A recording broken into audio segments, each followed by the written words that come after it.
In the U.S., there are millions of outstanding arrest warrants, the vast majority stemming from low-level offenses like traffic violations. As Christopher Booker reports, one group is reimagining how to clear these warrants and keep people out of jail. That's super easy. How many times does two go into two? It's a Friday night in Pontiac, Michigan, a suburb north of Detroit. Because you know that answer. And Jasmine Allen is helping her two youngest daughters with homework. So those are the notes you're supposed to copy and turn in? Yeah. At 33, she's a busy single mom of three who works part-time jobs in retail and manufacturing. But she has bigger dreams. I want to go to nursing school. And that's all I keep thinking about is going to nursing school so that I can better position myself and my daughters. So what's 5 times 5? For Allen, nursing school seems out of reach because of one frantic evening back in 2016 when she was speeding to be with her dying father. She received 2 tickets that night, and her father died shortly after. So with all of that going on, I completely forgot about all of the tickets. I got pulled over again 2 years later, and that's how I found out that those tickets had turned into warrants. Because Allen had failed to pay her previous tickets or contact the court, a warrant had been issued for her arrest. The officer let her go, but did issue additional tickets, which also ended up becoming warrants. Day to day, how often are you thinking about these warrants? Every day, all day. People assume folks are missing court because they're trying to evade justice or evade prosecution, but oftentimes there's things that are happening in people's lives that are preventing them from showing up to court. Loyola University New Orleans law professor Will Snowden says Allen's situation is not unique. People often miss court for 3 reasons. 1, they simply forget that they have court. 2, they don't have transportation to get to court.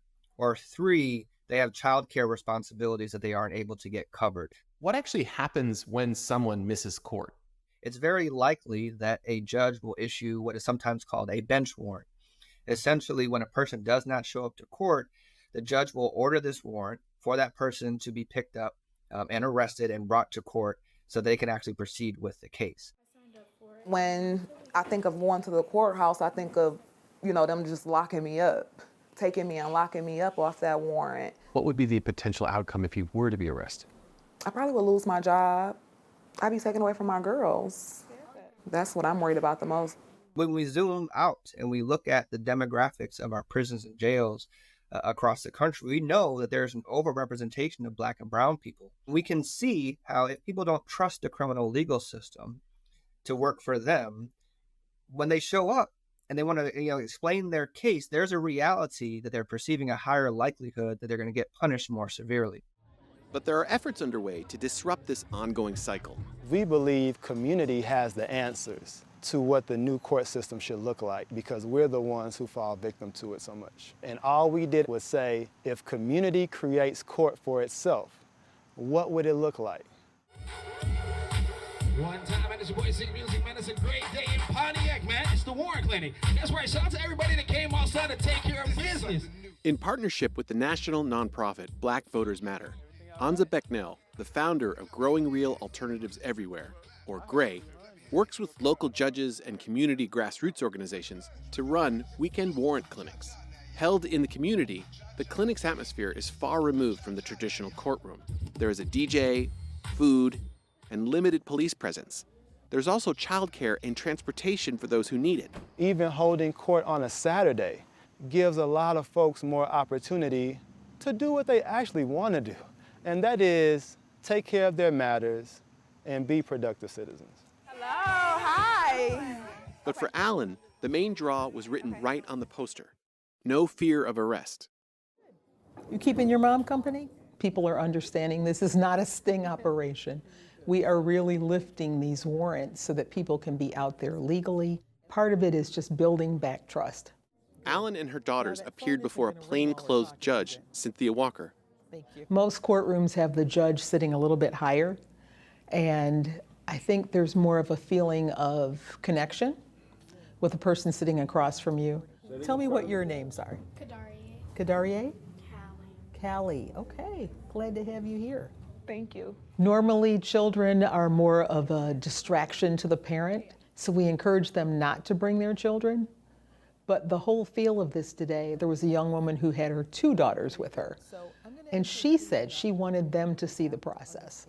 It's an educational opportunity. I want them to know that where I'm sitting, they can be. I may be a judge, but I'm a person just like them. Outside, 7-year-old Josiah and his sister, 11-year-old Faith, colored with a volunteer, while their mother, Zeneva Ware, spoke with Judge Walker inside. Because the beginning of the month, that's, rent, bills, everything. 35-year-old Ware has had warrants hanging over her for nearly 2 decades, beginning with a traffic violation when she was 16. Here. But she says the fear of being arrested and separated from her 5 children, 2 of whom have special needs, kept her out of the courtroom. A lot of the people that have warrants are the head of household.